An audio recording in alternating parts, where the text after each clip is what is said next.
Hey! Tambala na! At eto na sila, ang nag-iisang masugid na tagahanga ni Nicole Yala. Chris Chuper! Kasama ang nag-iisang diehard fan ni Chris Chuper, Nicole Hiala! Dear Nicole and Chris. Dear Nicole and Chris. Dear Nicole and Chris. Dear Nicole and Chris. Magandang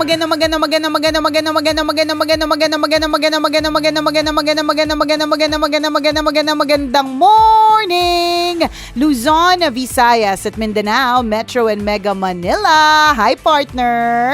Hi, partner! Pagka ganyan talaga ang tono mo pag nagsasalita ka, hindi ka makakaraos sa yoga class mo. Hindi ka hindi ka magtatagumpay sa meditation mo. Boses pa lang, panabla na eh. May hirapan yung utak mo na maging kasundo ang bibig mo.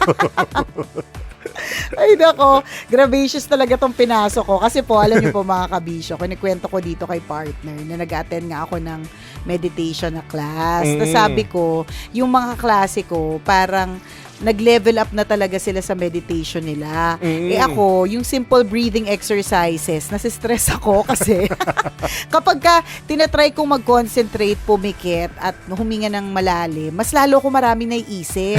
May utang pala. Lumilinaw yung utak ko, partner, para maalala na may utang pala ako sa ganito.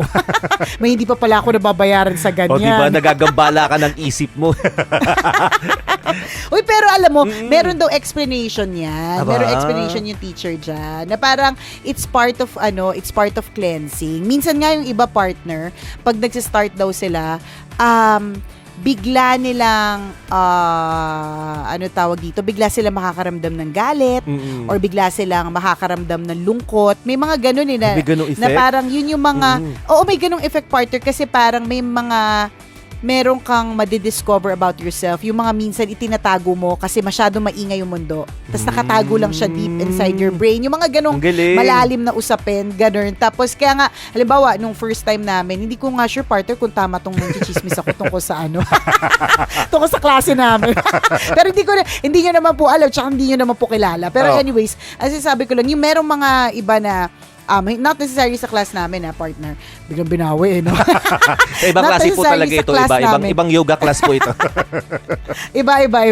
Hindi, not necessarily sa class namin. But anyways, kwento sa amin na yun nga, nakakaramdam ng lungkot. Yung pala parang tinatago nila yung kalungkutan nila nung merong namatay sa family. May mga ganun kasi 'di ba partner, parang halimbawa namatayan ka, hindi lahat pare-parehas yung grieving process. Yung iba talagang nag-grieve, talagang iniiyak ka ng ilang buwan, ilang taon, hindi pa nakaka-move forward. Yung iba naman agad-agad nakakalimutan. Siguro hindi talaga dahil kinalimutan, kundi pinilit ibaon, 'di ba? Ganun ka-powerful po yung brain natin Totoo, agree. na kaya po nating ibaon sa utak natin o sa isip natin yung mga memories na hindi masyado maganda. At kapag daw ikaw ay nagme-meditate, may mga ganun kang mga maaalala, ganun. Tas part daw yun ng cleansing. Cameron. Pero ibig sabihin maganda ba yung effect nun pagka ganung na-awaken yung sadness in you, parang gano'n, na parang na dati nalulugmok na sana, nakalimutan mo na yung memories na yun, and then biglang na-refresh lahat. Diba? Kasi partner, parang ang understanding ko medyo English kasi yung teacher ko, kaya minsan di ko rin naiintindihan. Kaya medyo delayed din yung progress sa yoga class. Kaya, anong delayed? Walang progress. Walang progress ako, di ba? Parang, parte kasi siya talaga. Yun. Tapos kasi parang para makapag-meditate ka fully, dapat ikaw mismo healed. Parang ganun. Part siya ng healing. Hindi ka pwedeng makamove forward. Kasi minsan, kasi yung tinitake kong class, meron kasi siyang parang for helping others. So, syempre, di ba, you cannot drink from an empty cup. Yes. Lagi natin sinasabi yon. Hindi tayo pwedeng uminom sa isang basong walang laman. Imposible talaga yon. So, in order for you to be able to share positive energy to other people, dapat ikaw mismo, Healed buo ka. ka, Yes. ikaw mismo healed ka, parang ganun. Oh. Ewan ko kung tama yung pagkakaintindi ko sa English teacher. Englisher naming teacher. Charot.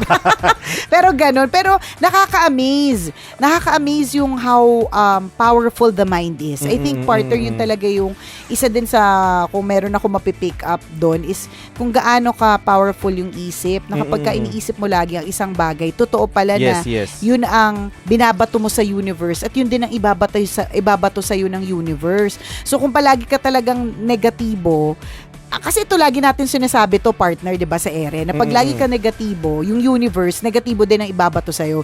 Lagi nating sinasabi pero kasi narinig lang din natin or ano. Ako kasi parang sa pag-aaral namin, yun yung talagang ganoon siya kaliwanag na konektado tayo sa universe, parang ganoon. So kailangan ng ibato natin sa universe positivity para ang balik sa atin din positive, mga ganoon. Wag lang pong COVID positive din. Iba positive na po, ay po natin ibang klase po yun.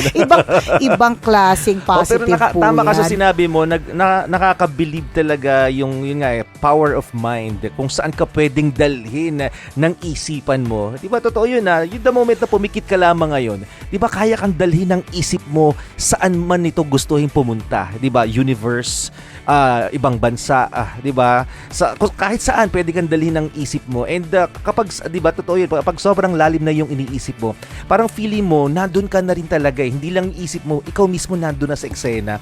Yung tinatawag sila nagda-transcend, parang ganun yung soul mo, to the point na nakakarating ka na nga sa ibang lugar. Di ba nabanggit mo nakaraan, parang may nakikita na silang kung ano, di ba, liwanag, di ba, yung banggit mo, may nakita silang liwanag, may nakita silang klase ng parang aura. So ganun, pag ganun nakalalim yung pangunawa mo sa meditation, ikaw partner hindi mo pa nagagawa yun, pero ingat ka rin. Ingat ka rin kasi payo ko sa iyo, baka mamaya pag sinabi mo nakakakita na po ako, baka mamaya na open na yung third eye mo. Kaluluwa na pala yung nakikita mo.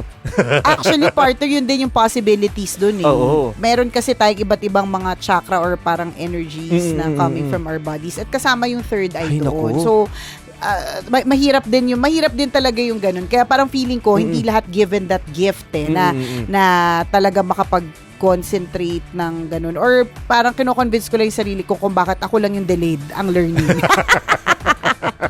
Hindi kasi alam niyo po, mga kabisyo, etong kinikwento ko nga dito kay partner na meron ako mga kakilalang nagaganyan na nakakakita na sila ng force field or nakaka-feel talaga sila. Although, ito i-try mo to partner ha, i-try mo to. Parang simple demonstration na yung katawan natin is full of energy. So, kunyari ito, partner, gagawin mo. Kaya lang parang hirap ka na may hawak kang mic. So, paano mo to gagawin? Hindi, pag halimbawa, partner, you rub your hands together. O, sige po, lahat po na nakatutok sa atin ngayon. Ira-rub nyo po yung anong nirarab mo, partner? Parang iba yung parang may lumalabas na ugat, partner. Hindi, parang pagka nirab mo yung ang pangit, o di naman kaya makukuha mo libag kakarab ng hands. So you rub your two palms together. So i-rub mo siya. Rub mo siya ng i-rub. Tapos slowly, pagkatapos mong mag-rub ng a few seconds, ganyan, slowly, ihihiwalay mo yung hands mo. So kapag hiniwalay mo yung hands mo, slowly meron kang mafe-feel na parang mainit o kaya parang kumukontra na that's what you call energy. Lahat tayo may ganun. Lahat ng nasa mundong ito ay na-form dahil sa energy. 'Di ba? Correct, 'di ba? Yung halimbawa, kunyari, yung buhok, 'di ba? I-rub mo siya sa suklay na matagal. I-rub mo lang yung plastic na suklay. Tapos iangat mo yung suklay mo, susunod yung yung buhok mo, aangat din siya yung buhok, because of diba? energy. Correct, ganon. At nangyayari talaga yung mga ganon. So kasi nga may energy at hindi lang, pati nga pwede ka nga magpasa ng energy sa plants. Pwede nga yun, partner eh. Kaya nga nakakatuwa yung aralin na ito. it's very interesting. Siguro interesting para sa akin kasi tita na ako. Ewan ko para sa mga bata kung interesting to sa inyo. Pero, alam mo, but it is interesting, partner. Diba na parang pwede kang magkaroon ng power sa hands mo. Pwede kang magkaroon ng power sa utak mo. Hindi mo kailangan actually maging Avenger.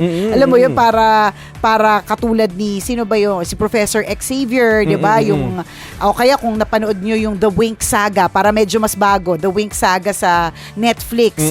Yung mga empath doon, partner. Yung mga empath, yun yung mga nakakaramdam ng emotions. Hindi mo nga kailangan actual na parang fairy ka eh. Alam mo yun, para ma-feel mo yung mga ganyang klaseng mga emotions. You just have to concentrate. Alam mo yun, at pag-aaralan mo. At itong ganitong klaseng pag-aaral, partner, goes way back, as in hundreds and hundreds of years ago. And in fact, ayon nga sa pag-aaral, partner, madami na ang naniniwala na nakakagamot ito ng sakit. Yung mga ganun. Pero syempre, again, ito ay para din doon sa mga talagang, naniniwala at saka talagang kinakareer nila. Kasi nakakatuwa kapag may nagkukwento sa amin na nararamdaman nila na may headache sila, tapos nag-reiki sila, tapos partner in a few minutes, totoo. diba? The headache was gone. Alam mo yun, ganun ka-powerful yung yung enerhiya and praying. Kasi bottom line is, babalik po ako sa prayer eh. So, ang bottom line kasi dito is lagi mong babalikan yung prayer na lahat ng mabuti sa mundong ito ay merong dahilan. Ganun. Pero again, hindi naman lahat, I don't think this is for everyone. Hindi lahat ay naniniwala kasi parang, ano yun, di ba? Di nga. Malalim kasi siya. Oo, tsaka malalim siyang intindihin eh. Sobrang malalim siya kung huhukayin mo. Pero yung pinakasimpleng example dito, mga kaibigan, na pwede natin siguro mas maintindihan para lang makarelate tayo, no. Yung tipong halimbawa, pagod ka. 'Di ba? Pagod ka sa trabaho. Literal, pagod ka dahil marami kang ginawa. Di ba't sinasabi mo sa sarili mo, kailangan ko lang ng pahinga? Di ba? Ay, yung relaxation is associated to meditation. Di ba? While you are relaxing, di ba? Yung isip mo, di ba, napapahinga din siya. Yung katawan mo, napapahinga din siya. At habang nagpapahinga ka, hindi ba nawawala yung pagod mo, nawawala yung stress mo. So, ganun din, yung meditation, yun nga lang, mas malalim, mas malaliman, ibang level lang. Pero, ganun din yung proseso, di ba? Ganun din yung paraan para ma-distress tayong lahat, di ba? Para ma-regain yung energy. Kailangan natin mag-relax. And again, relaxation is associated to meditation. In simpler example or explanation, yung iba lang talaga, mas nilalaliman nila. It's not just yung relaxing or parang going to the beach. Kasi tingnan mo, nakakalma tayo sa tunog ng dagat. Kapag ka nagpapaspa tayo, nakakalma tayo sa tunog ng chimes, 'di ba? Yun yung mga music doon eh, chimes, bamboo. Yes. Yun eh, kasi babalik lahat sa meditation and relaxation. Kaya ang ganda niya eh, ang ganda niyang isipin, ang ganda niyang gawin, at ang ganda niyang karirin. Siguro lang, pero ako naniniwala naman ako that nothing comes by chance. Iniisip ko kasi minsan parang tama ba yung timing ko sa pagsali? Baka hindi tama kasi kung kailan ang dami talagang ginagawa. Partner, kasi nag-uumpisa ako ng negosyo. Talagang it takes so much of the time. Tapos meron pa tayong anniversary sa darating na Friday. So, alam mo yun, parang iniisip ko, mali. Hindi mo mapapractice, hindi mo ma-apply yung learnings mo, no? Oo, parang ganun. So, hindi ko sure kung tama ang oras or timing. Pero nothing comes by chance. May dahilan kung bakit ngayon yun nangyari at ngayon yung Tapos excited ako, partner. So, sana na-excite din po kayo sa mga kwento namin kasi maganda naman siyang pakinggan, informative siya. Na-excite ako kasi yung susunod naming klase, partner, ay tungkol sa angels. 'Di ba? Kasi nung nakakausap ko one-on-one yung teacher. Ay, feeling ko may himatay ka sa lesson na yan, partner. Bakit? Grabe ka sa akin. Hindi ka makakakonect. Hindi ka kayanin ng energy mo. Hindi ka, partner, ha? Mag-shutdown ka. Sabi nung teacher ko nung nag-one-on-one session kami, the angels are working on you, sabi niya. The angels are working on you. And siya yung mag-a-adjust sa'yo. Oo. Nag-adjust yung angel sa akin. sa busy schedule ko. Kasi sabi niya, they're guiding you and ang pinakamahalaga dito kasi ang archangel for healing is Saint Raphael. So yun daw yung parang the one that's working at me the most, yun, healing. Ang galing lang kasi parang Galing, no? Interesting siya. Interesting talaga kasi siya. Kasi alam mo yung sinabi niya sa akin, partner, parang hindi niya naman siya nakaka-foresee. But I guess with practice and kasi ang dami niya ng kinoach ganun, may sinabi siya about nag-heal ako ng around 2005 to 2008. Nasa healing daw ako noon. And then, ngayon ulit, from 2018 to 2020 or 20 kung hanggang ngayon. Oh, Parang ganun. So ako, galing, nag-isip lang din ako. Well, of course, yung 2018, definitely alam na nating lahat yan. Kung ano yung pinagdaanan ko ng matindi for the past 3 years. So parang ang sinabi niya talaga sa akin is healing is coming. So naiyak nga ako kasi parang, oh my gosh, hindi mo naman ako kilala. Mukhang hindi naman kita target market sa radyo. So parang nakakatuwa. Tapos binalikan niya yung, basta sinabi niya, I don't know what happened. Sabi niya, but it parang 2005 to 2008. So ang naisip ko din doon, partner, syempre nung pumasok ako sa radyo noong 2004, mending a broken heart ako. Tapos yan yung years na hindi ko mawari kung moving on mo yan. Moving on base mo yan moving on phase na minsan hindi ko alam kung normal pa ba ako o pokpok na ako. Nalilito ka. Ano bang advokasya ko? Ano bang purpose ko? Kasi partner, 2008 ko nakilala si Ren eh. 'Di ba? So moral pa ba mga pinagagawa ko? Immoral na akong tao. charot lang. Pero 2008 ko na-meet si Ren. So, na si Ren pala will be the one, 'di ba? Yung taong pakakasalan ko. So, the whole time pala from 2005 to 2008 healing. Alam mo yun, searching. Nag-iisip kung ano bang dapat sa pusong ito na gusto lang naman magmahal pero laging nasasaktan. Yes. Pero nakakatuwa lang kasi alam mo yun, diba, parang para ma-pinpoint na yung exact year na yun. Correct. Na ito yung year kung saan nasa moving on phase ka or moving on days ito ng buhay mo. 'Di ba? Para mabanggit niya yon at sumakto, 'di ba? Sa kinonfirm mo sa isip mo yung sinabi niya na parang ay oo nga no. Ang galing lang, nag-match sa madaling salita and talagang minsan natutuwa ka na parang, ang galing, di ba? So, pag nagtuloy-tuloy to at nakuha mo yung essence ng ginagawa ninyo, partner, yung kagaya, yung lalim na pinagagawa nyo, paano magipag-usap sa angel at kung ano pa man, talagang dun mo maiintindihan, ang galing, no? Life is amazing. Tama. Di ba? Na parang, ang isip natin, ang galing ng nararating. Correct. Ang galing niya mag-function. Ang galing talaga. Tsaka babalik ka sa parang intention mo. Parang ano yung purpose. Parang mga ganun. So, nakakatuwa na nakakaaliw. So, ato, again, konkretong advice ito ha. Hindi naman po ako nagre-recruit at wala rin naman akong kita kapag nakapag-recruit ako. May commission pala. Wala naman po akong commission. Come on, join us. Join our growing Start family. meditating. Diba? Wala naman po akong ganun. Pero, ibig ko lang sabihin, this is something that you can look at. Look into. Look for. Yes. Look when. Look, diba? Look on, look up, look down. up, look down, diba? Diba? This is something na pwede po ninyong idagdag sa inyong kaalaman. I-consider. Idagdag yes. at i-consider. Kasi dagdag kaalaman po ito, diba? One time na i-guess natin, partner, tanong ko kung gusto niya.